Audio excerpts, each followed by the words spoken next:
Welcome to the Quality of Life podcast. I'm Erin Olson, a wife, a mother, and a serial entrepreneur. After starting 3 successful businesses, I've learned some hard lessons regarding the ins and the outs of starting and running a small business. My intention is to share my knowledge that I've learned from the School of Hard Knocks, so you don't have to learn it the hard way like I did. Each week, I hope to guide you to the next level in your business or in the business that you work in. So let's go. Hey guys, welcome back to the Quality of Life podcast. Erin Olson here to help you get from business idea to big business. This week, I have finally decided to cover something that I resisted for a long time. Not only did I resist it in my personal and business life, but I have also resisted bringing it up on this podcast. The truth is, I know that I will be judged for covering this topic. And I am a recovering people pleaser. Well, at least I'm trying to be. This week, I am talking about allowing God to help you in your business. Now, before you start tuning me out because I mentioned God, let me just tell you that I have done business on my own.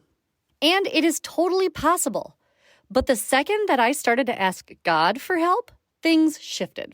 Now, I am not some Bible banger that just judges other people and whether or not they are doing things, quote, right. I am also not perfect. I screw up a lot. And honestly, the F word, among other words befitting of a sailor, come out of my mouth more frequently than they should.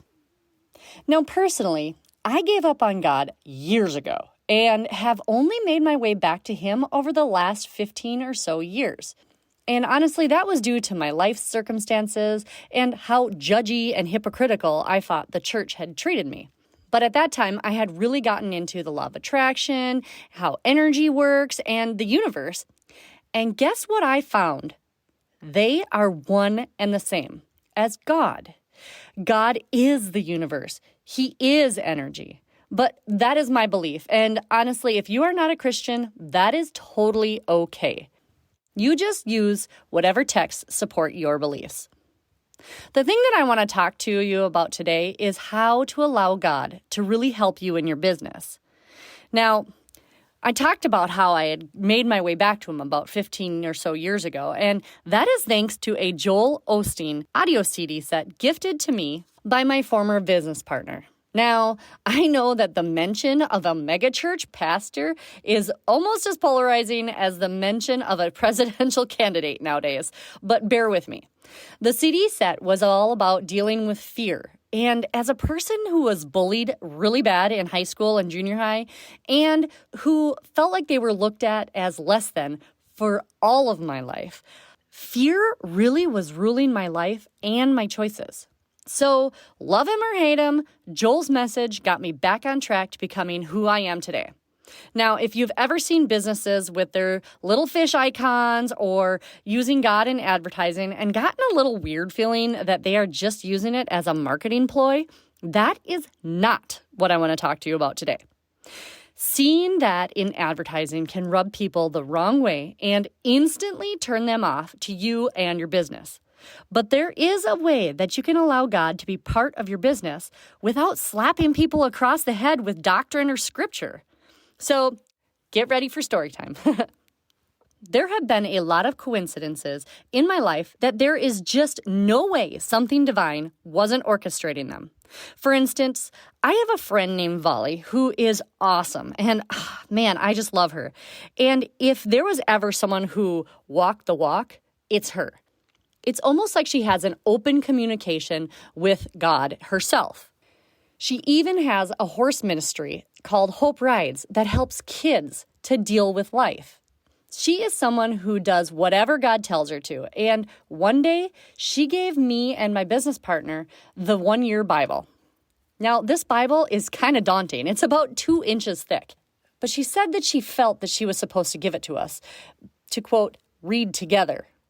Read together? Weird. But in all honesty, we were having issues managing the business and the people in the business, and we needed all of the help we could get. So we let it sit on our desks for a while and then finally just decided to start January 1st, even though it was probably sometime in June, if I remember it right. The way that the one-year Bible is set up is that each calendar day has some Old Testament, some New Testament, a psalm, and a proverb. So you read an assortment, if you will, every day. And then you read it for 365 days, and that is the complete Bible. So we started reading out loud together, taking turns. And let me tell you, it was so awkward. And I'm not a good reader out loud in general, but reading the Bible in front of somebody, so weird. So we just started doing it and taking turns. And let me tell you, the way that it ended up being relevant to our issues each time we read was not a coincidence. And that became the norm. Even though we didn't read the Bible daily, when we did it, it almost always was relevant to something one of us was going through or that the business was going through. Now, I'm sure you've heard your mom or your grandma tell you to read the Bible 100 times, but let me tell you, something shifted when we started to read the Word. Okay, so not only did we decide which buildings to buy or rent, where to move our business based on what we read, but we also decided whether or not to hire, fire, or even to send employees to rehab. Yep, that really happened. And no, it wasn't like the words literally told us what to do, but it gave us a glimpse of what we should do, like a intuition, a nudge, if you will. Like I said, even if the Bible is not your chosen text, it has so much wise information in it, and almost all of it relates to business. Really. So how should you let God into your business? Simply put, ask Him for help. Pray. Now, don't let any old upbringing or training from the church make this harder than it is. If you are struggling with finding a supplier, an employee, or how to advertise, who to hire, or anything, just ask God simply and plainly to help you. But what you do next is the most important thing. You have to thank Him for answering your prayer, even if you haven't gotten an answer yet. Then let go of all of the doing and making it happen and be patient. Yeah, I know. It's not one of my strengths either. But things take time, and sometimes you just have to wait. And while you're waiting, pick up the Bible and read something. Sometimes just open the Bible after you ask the question and thank Him for the answer and just let it flop to whatever page feels right. And then just start reading. I guarantee you that eventually something that you read is going to be relevant. And in addition to reading something, schedule some unplugged time with just you and a notebook and write down any ideas that pop into your mind. Be sure to do this unplugged from the internet, your phone, and without any other distractions. You might be surprised what actually comes out on paper. As you start to ask and wait, the results will get better and better over time. And honestly, if you want to know how we grew Hey Chicks to be a multi-million-dollar a year company, this is the secret. It's also the secret to why I sold my half of the business to my business partner.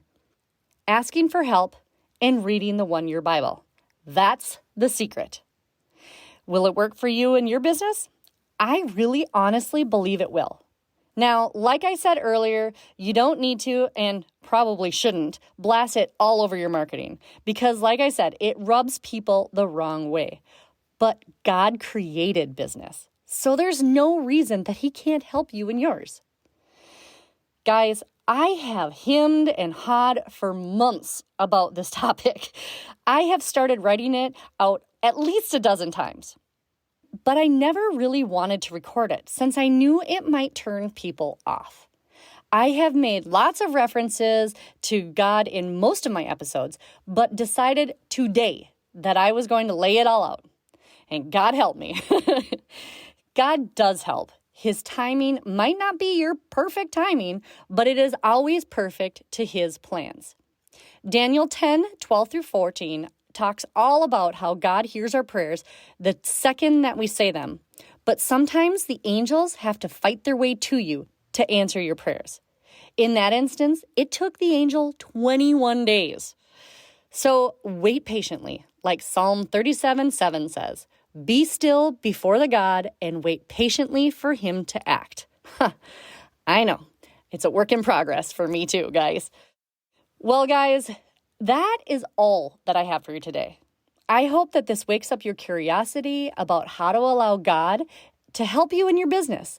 If you know someone who is struggling in business or just in life, this episode might help them out. So please share it with anybody that just happens to pop in your mind. I thank you so much for listening, and hopefully I will see you next week on the Quality of Life podcast. See ya! Thanks for listening to today's episode.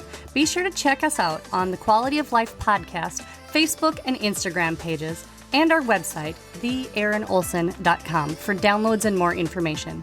That is TheErinolson.com. Stay up to date by joining our email newsletter. Together, we can improve all of our quality of life.